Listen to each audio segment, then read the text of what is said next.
What is going on, everyone? Yu-Gi-Oh here, and we are back with another video. Today I am bringing you my 5-0 undefeated OTS tournament winning Centurion Dogmatika deck list.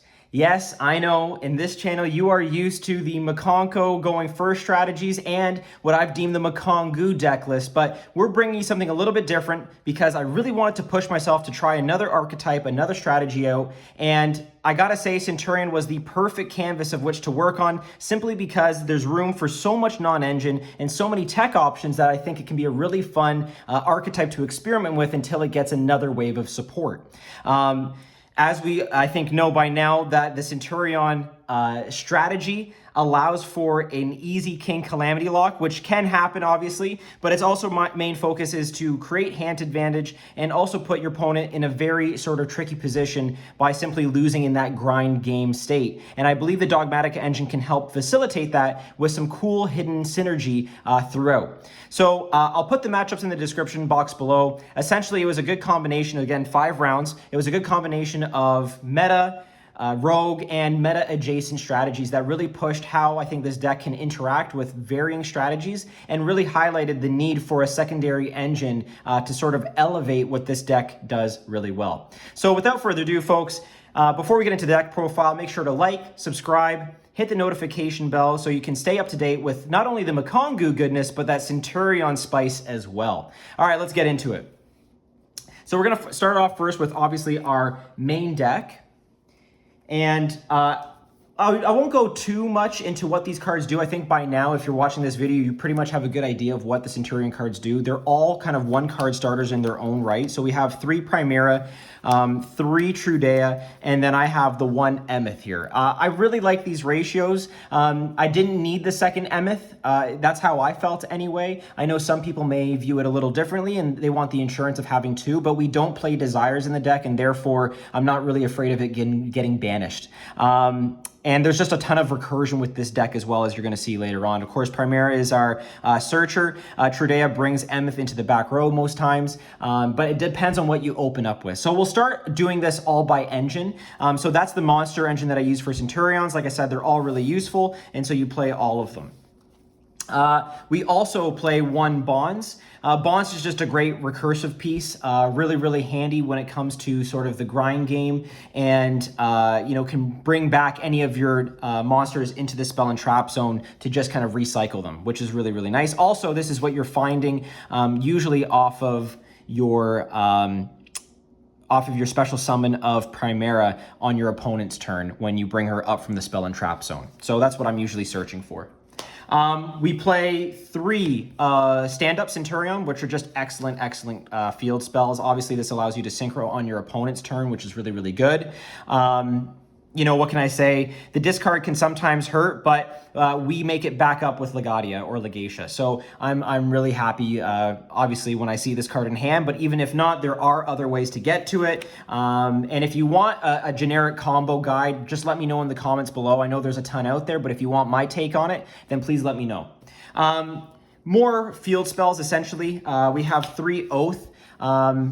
I mean, I really love Oath. You can set any spell and trap right from your deck. Obviously, the field spell can be a part of that. Or you can get one of your Centurion monsters from deck as well if you need to, just depending on what your hand is at, what the board state at, and that kind of thing. You can also use Oath to look for the counter trap as well. And yes, I am on the counter trap rather than Phalanx. I just feel like, for me personally, having a counter trap can just really save a game depending on what kind of blowout card your opponent sides in for you. If you want to side this in or put this in the side rather and have Phalanx in the main and just side the 2 out, that's totally fine. Phalanx is great for, again, that recursive grind game state, but there was an instance where I knew my opponent grabbed and evenly matched off his Prosperity, and I searched True Awakening, and that was pretty much it. So when you know your opponent is sort of on their last life, and you know what kind of back row they're going to set up or what sort of blowout cards they're going to have, I think Awakening is really, really impactful. And so that's why I like to run it. And of course, Oath is just really good. Obviously, it's not a Centurion card per se, but I think it's really useful, and it's one of the better cards to see in your hand. And I think that goes without saying. We're also playing into now the Dogmatika package. So we play 3 Nadir Servant. This card is absolutely insane. It does so much. It pluses you so much. I love seeing this card in hand. This can cap off your plays, obviously, once you make your synchro plays. It also can help break boards as well, as we'll get into a little bit later on. But I really enjoy the Nadir package. And then we're going to go with, obviously, Ecclesia, Maximus, Fleur-de-Lis, and the real spice of the deck here, Sarvis, the Ancient and Ascended. Yeah, we play Sarvis in this deck, and it's searchable off of Maximus by sending Herald of the Arclight in the extra deck. And the reason why we play Sarvis is just because I really wanted targeted protection, right? In case you don't know what this does, it's a quick effect. You can discard this card, negate the activation when your opponent activates a card or effect that targets a monster you control. So this is some really nice spicy tech to protect maybe your normal summon if you see this in hand, or if you're searching Sarvis off of the Maximus send, it'll protect your Calamity Lock from being booked or veilered or impermed, right? You want to protect your Crimson Dragon at all costs. And so I really think that this is a great way to do so, and it's searchable. You know what? There is a world where I could see even bumping this up to 2 or maybe even 3, depending on how much I really want to play with ratios, because this isn't once per turn. Sarvis is, again, not once per turn, and if you see it in hand, at worst, it's discard fodder for your field spell. At best, it's multiple negates, or negate of negates, which is really, really good. So that's why I play that. Typically, again, with Nadir Servant, we're sending Garura, draw 1, grab Maximus, Maximus send 2, we can send Lulu, Walla Lilith, and Herald of the Arclight. Herald will grab a Sarvis, and Lulu will special out Ecclesia. Depending on your plays, you might send out Primera or special out Primera, depending on how far you could get, but I digress. Either I'm usually going out for Ecclesia, and then Ecclesia searching Fleur-de-Lis for another monster negate on the opponent's turn. So really trying to stifle my opponent's plays and making sure that I can kind of push on the next turn. So yeah, I really enjoyed the Dogmatika package. I think this is a really smart play. There's also some hidden synergy in the fact that Maximus and Fleur-de-Lis are just straight up level 8s. So you can use Primera with either of them on your opponent's turn to turn it into a Legadia or another level 12 of your choosing. So like Lulu, Walla Lilith, for example. So I love it. And don't forget, Nadir Servant can also grab a Fleur or Maximus, or an Ecclesia from graveyard as well. It doesn't always have to be from deck. So just keep that in mind, because there is a lot of good recursion that way as well in grindier states if you happen to draw the Nadir Servant. And we do have quite a few Nadir targets as well, which we'll get into when we talk about the extra deck. But yeah, MVP of the whole night was Sarvis. Whenever I saw it in my hand, I felt super confident. Whenever I could resolve Nadir Servant, I felt super confident in just being able to have immense follow-up and closing out the game if I just didn't want to think about my next plays and go right into a Calamity Lock. So yeah, it's I think an excellent tech option. I'm not by any means saying that this is the optimal build, and I should have kind of began with that with this profile. In no means am I trying to float the idea that this is the best or most optimal build for the Centurion archetype, but I think it just adds a really fun layer of interaction on the opponent's turn, and it can get you access to some really interesting sort of negates, interruptions, and bodies to be used for more synchro plays. So yeah, obviously the extra deck lockout when using it hurts, but usually you resolve this last. But if you're going into a second situation where you lost the die roll and you have to play into a board, Nadir Servant absolutely helps with breaking those boards as well. So you can start with this, break their board as much as possible, and then set up your Primera or Trudea in the spell and trap zones, and then synchro on your opponent's turn. That's completely valid as well. So just something to think about. But yeah, really love this package. And again, sorry if it's a bit long-winded here, but I'm just trying to work out in real time the benefits of playing that engine. And speaking of engine, we have a ton of non-engine. So we play 3 Ash, 3 Veiler. Yes, we're working on 3 secrets. Please don't judge me. We also have 3 Nib and also 3 Imperm here. So yeah, I mean, what can I say? These all perform very, very well for me. They're also really good sort of side out pattern packages if you need them to be sided out at any point in time, which is really good. Ash is just generically good. Effect Veiler, again, generically good. Imperm is really good if you top deck into it and then just want to start off by negating an opponent's monster. And then Nibiru does come up. Sometimes it can be not as impactful seeing it, and you don't really want to top deck into it. But a fun little thing is that if you do nib your opponent and you have the Nibiru on your side of the field, you can normal summon Effect Veiler, and then it's a level 1 tuner with it a level 11. You can make Legadia that way as well. So, or Legatio, however you want to pronounce it. So yeah, there's some hidden synergy in here, but generally speaking, these were just really good hand traps. I saw 1 to 2 almost every single game in every single match, and it did enough just to stifle my opponent's board and allow me to push for what I needed to. So yeah, really enjoyed these. And I don't think, again, I would change the ratios on any of these right now. This is a 41 card deck just because of the Nadir package, but the consistency was still amazing. In terms of just defensive cards, we have 3 crossout designators. So the one downside of this deck build is that the Dogmatika engine does play into nib more. Obviously, we're specialing more than 5 times, but that's why we also run crossout designator with a nib in the main, just in case. It just adds a little bit of protection for us if we decide to get a little bit greedy and extend more than we need to. And that's another point I should make too, is that the Nadir package is excellent if you want to hold on to it and then just push for game that way on the second turn, depending on what your hand is like and what your hand economy is at too. So there's options. You don't have to go full gas right away on the first turn, but if you are feeling confident and greedy, this card gives you that extra bit of buffer room to do that because you can simply cross out the nib if need be. In terms of like a really impactful board breaker, I ended up going with Super Poly. It's really good into a lot of different boards. Obviously, you'll see in the matchups below how this can really work against Chimera, Branded Chimera. It can work against Tellarknight. It can work against different rogue matchups that like to play with the same type of archetype.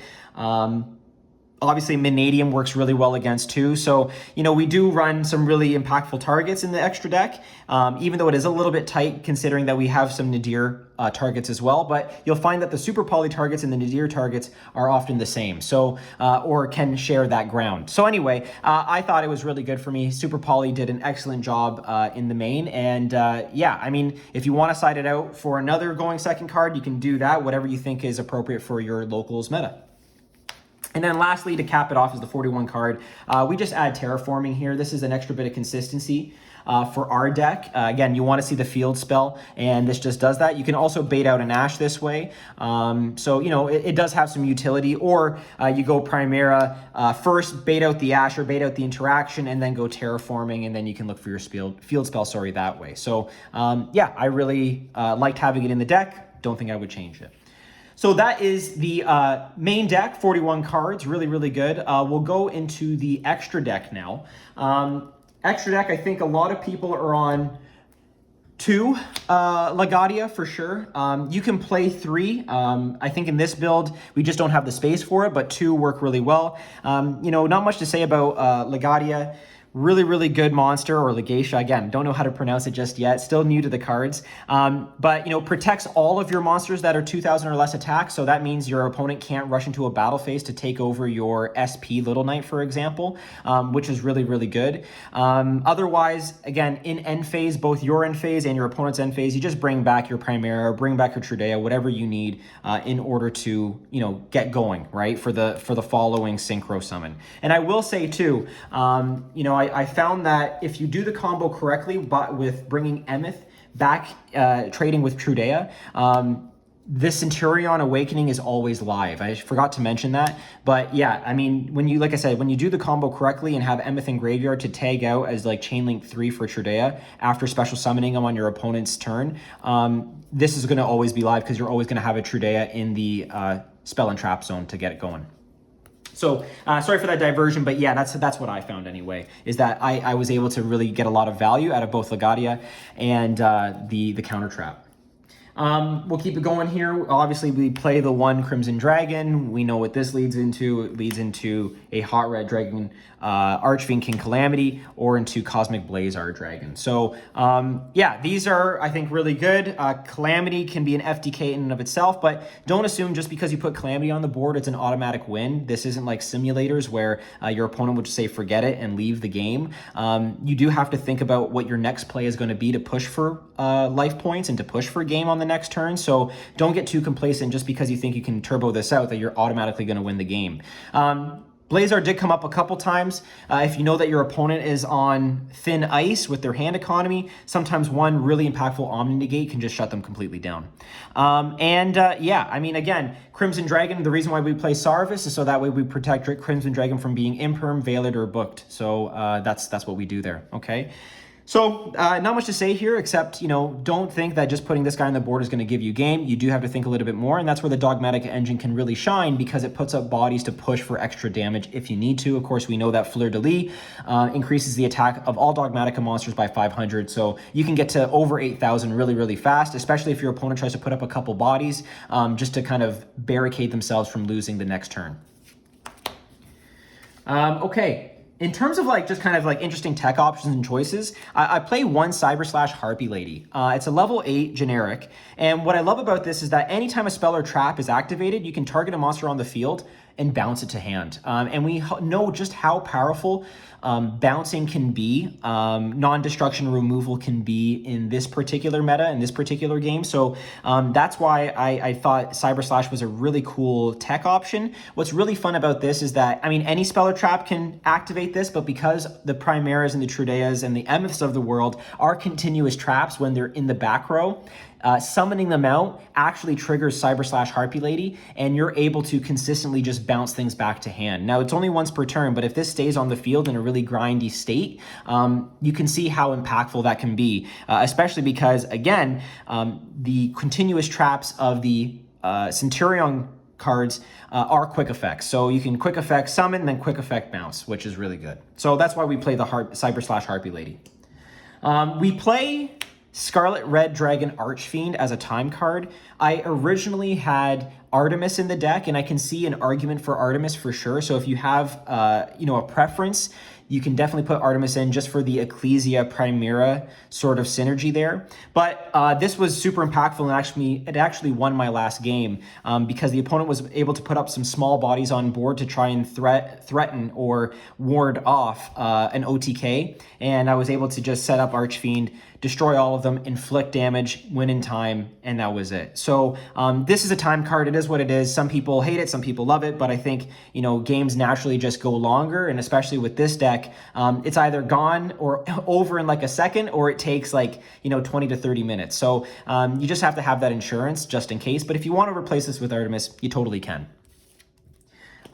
We also play SP Little Knight. I think she's just generically good. You know, there are cases where you're gonna, you know, your plays are gonna be stopped, and so you can go into an SP. So why not?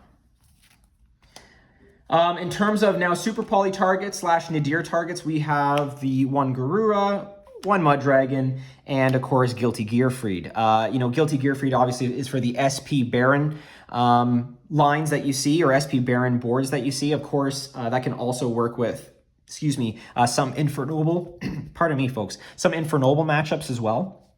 Mud Dragon of the Swamp, of course, two monsters with the same type and attribute, different types, works generically well. And Guru is really good as well for those rogue matchups that have monsters with the same type and attribute. So we send off Garura if we don't see Super Poly in hand with our Nadir package, and that gets us a free draw. So if you, I could even see a world where I bump up Garura to 2, just because you can have one to send and one to make with Super Poly, if that's the way you want to go. Again, Nadir targets here, we have Golden Cloud Beast Maelong, Entis. We also have Luluwala Lilith as well. And, of course, as I mentioned earlier, Herald of the Arclight. So all of these are very good for their own reasons. You can hard make Luluwala Lilith, which is really nice. You know, that negate is really good, and also boosting all of your monsters by 500 permanently is very useful, especially in a game state where you can't necessarily see pushing for game with only a couple bodies, but this can allow that to happen. Elder Entientis gets you that targeting pop for the back row. Maelong allows you to shuffle back, or sorry, bounce back a face-up card, which is really good. And I'll tell you, you feel really good when you do Maximus sending Maelong and Entis to pop and shuffle, or to pop and bounce. I think that's just, it's such a good way to break boards, and it does catch some people off guard because usually you're playing one, but not both. So doing that at the same time can really be an extra benefit. And of course, back to Luluwal Lilith, you know, its end phase effect, if you send it with Maximus, is really valuable to get Ecclesia, to get Fleur, or again, if you weren't able to get your Primera on the board, to put Primera on board with maybe a field spell, right? So these things can happen. It depends. Like every game is a little bit variable, but you're just trying to make sure that you have certain cards that can work both for your main engine and for your side. Also, we have Herald of the Arclight, which gets you Saravis straight up. You know, so usually turn one, you're sending Herald and Lulu, you know, in order to ensure that you get that targeted protection. Okay, and we'll move on quickly to the side deck. Side deck, I think, you know, it's pretty much standard for a lot of people at this point. Depends on your locals meta though, right? So obviously we have Droll and Lockbird, anything like any combo decks, they'll get punished with this. Any ritual based decks, they'll get punished with this. So we go with the 3 Droll. Really effective. I used to main this, or I still main this in my Makongu deck, just because if you're gonna run very little non-engine, you need to have a really high ceiling. But because we run so much non-engine in this Centurion deck, you can kind of, you know, get by just seeing 2 low impact non-engine cards and kind of, you know, stifle your opponent from there. So that's why we have this in the side. We're also running 3 DD Crow. Crow is really good. Obviously, you want to hit spells, traps in the graveyard. You want to hit anything in Branded that they're targeting to bring back, like the Fallen of Albaz or whatever. So moving that target around is really good. Banishing that target is really good. So yeah, saw it a couple times. Worked out well when I used it. In terms of kind of that board breaker going second lineup, we have 3 Book of Eclipse. This just works really well into like the Pearly matchup. I was thinking about playing Kurakara instead of this because again, that works really well into the Pearly matchup, but you know, just trying it out, I didn't really see it. And the one time that it came up, my opponent scooped before I could use it. So yeah, I like it as a card. I think it works well in theory. And what's also, I guess, really nice about this is that you can still allow your Trudea to resolve. So for example, let's say you normal summon Trudea, which isn't ideal, but you can do that. You normal summon Trudea, they try to chain Imperm. You can go Book of Eclipse and then flip it face down. It won't get negated and it'll still come back to the back row face up. So just keep that in mind. That's a really weird ruling, but it still allows itself to be put into the spell and trap zone with also another Centurion card. So, you know, it's useful that way, and that's why some people are also playing their Book of Moons as well in the main, and I completely understand that. So whatever your preference is, again, I was trying something a little bit spicier, and it worked out for me. Back row hate, Harpy's Feather Duster. You know, we got our Lightning Storms as well. You know, these are just really high impact cards. And, you know, they can go hard into a lot of different matchups. Obviously, you know, Lab is one of them. Vanquish Souls is another low-key back row deck. And even, of course, Branded as well. They set up a lot of back row, more than you would actually expect. So having these as outs to that is really good.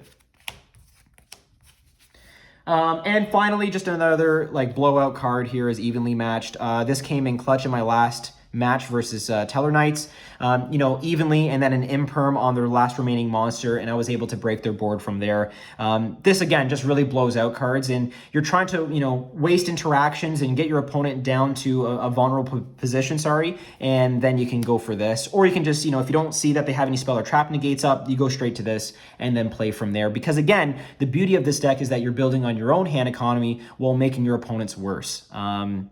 So, you know, just we were able to grab so much from this deck. And what I love about the Dogmatika engine in particular is that you can plus so much off Nadir through that Guru Ascend, right? So we can draw into more non-engine to prevent our opponent from playing. So, you know, some people may view it as win more, but personally, I think it just adds another layer of interaction that a lot of opponents don't really seem to respect or think about. So, you know, at the end of the day, you want to make sure that your plays aren't easily telegraphed, and that's what we try to do with this deck and bring in a little bit of spice to the Centurion sort of archetype. So with that all being said, folks, I really appreciate your time, attention, and ears and eyes on this. You know, I don't know how many combos we can really draw out of this deck. If you want to see the Dogmatika combo that I usually try to do, or a visual representation of that combo, please let me know in the comments below. I'll be more than happy to show you what my usual line of play is. If you want to see the generic sort of Centurion combos in the way I explain it and the way I do it, I know some people prefer maybe my interpretation of it, then please let me know. Like I said, I think there's a proper way to do the Centurion combo with Emeth and Graveyard. So again, if that interests you, please do let me know in the comments below. If you have any suggestions, if you have any sort of things of note that I should be aware of while piloting this deck, please do let me know in the comments below. The reason why Makongu was so successful is because it was a real community build. And I have a feeling that Centurion is in much the same position. You know, it's a card archetype, or sorry, it's an archetype that I believe, or a set of cards that I believe have so much potential and can do so much, and we still are waiting for another wave of support, that we can really make some interesting and spicy options with this. And look out for Bonfire coming up in the Maze of Millennia set that's coming out, because I think that adds a little bit more, not only consistency for the deck, but more tech options for us to really play off of. So keep your eyes and ears peeled for that one. So with that all being said, folks, thank you so much for your time, attention, for hitting that like button and subscribe button and dinging the notification bell. Like I said, do all of those things to stay in the loop for all that Centurion spice and that Makongu goodness, because this is Yu-Gi-Oh! 5-0 at the OTS tournament, signing out.